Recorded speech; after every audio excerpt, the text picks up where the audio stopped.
अस्सलाम वालेकुम जी। आज सियासत पर बात करने का दिल नहीं कर रहा क्योंकि मैं भी इस मुआशरे का हिस्सा हूँ और मैं भी इसी सोसाइटी में रहती हूँ। मैं एक हसास इंसान की तौर पर मैं ये देखती हूँ कि जो हमारे मुआशरे में बिगाड़ आ रहा है उसकी क्या वजह है। उसकी सबसे मेन वजह जो है ना, ये हमारे जितने भी इन्फ्लुएंसर्स के नाम पे ये जो लोग आ गए हैं, आई डोंट नो ये कहाँ से लोग आए हैं जिन्होंने अपनी फैमिलीज दिखाना शुरू कर दिए। पुराने ज़माने में ये होता था कि आप जब किसी के घर जाते थे ना, तो दरवाज़ा खटखटा के जाते थे और 3 मरतबा अगर आपने दरवाज़ा खटखटाया, उसने जवाब नहीं दिया, तो आपने माइंड नहीं करना, इंसल्ट फ़ील नहीं करनी और आपने वापस आ जाना है। लेकिन अब क्या है कि ये जितने भी फैमिली व्लॉगर्स आ गए हैं, वो सलाम ही आप लोगों के साथ इससे करते हैं कि आ जाइए जी, आप हमारे बेडरूम की तरफ आए, आज जैसे एक शोरूम है और वो उन्होंने दिखाना है कि ये पौधा लिया है और ये कूलर लिया है और ये एसी लिया है, और आज आप देखें कि उनकी फैमिलीज़ किस तरह सामने आ गई हैं और लोग उनको डिस्कस कर रहे हैं। शर्म हया ज़ीरो हो गया है।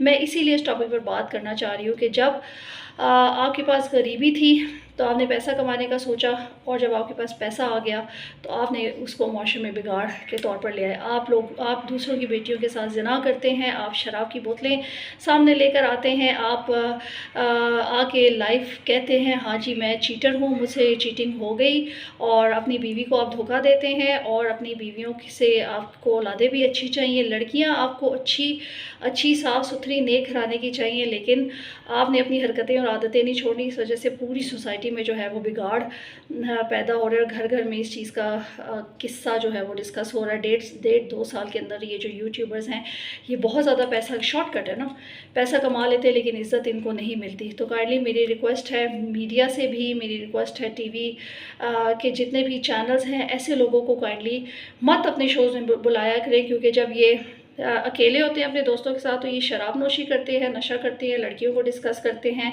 यहाँ तक सुनने में आया कि लड़कियों के साथ इस कदर उनके जिस्मानी ताल्लुकात है कि अबॉर्शंस तक वो लड़कियों को ले गए। और जब ये आप लोग इनको अपनी महफ़िलों में और अपने स्टेजेस पर बुलाते हैं तो इनके हाथ में तस्बीह होती है। तो कहने का मकसद ये है कि बीइंग मुस्लिम और बीइंग अ पाकिस्तानी, हमारे पाकिस्तान के जो बिगाड़ है वो इन्हीं लोगों की वजह से है।